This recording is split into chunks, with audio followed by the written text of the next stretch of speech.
మన ఆంధ్రప్రదేశ్ రాష్ట్రంలో రాజకీయ నాయకుల పరిస్థితులు ఒకసారి చూద్దాం.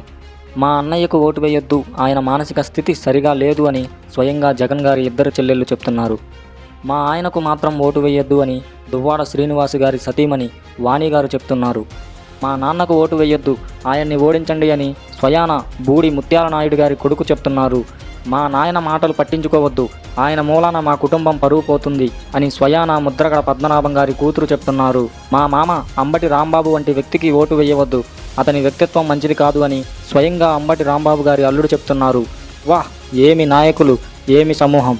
నీళ్ళ అడుగున ముత్యపు చెప్పలన్నీ ఒక దరికి చేరుతాయి, నత్తగుల్లలన్నీ ఇంకో పక్కకు చేరుతాయి అని నానుడి.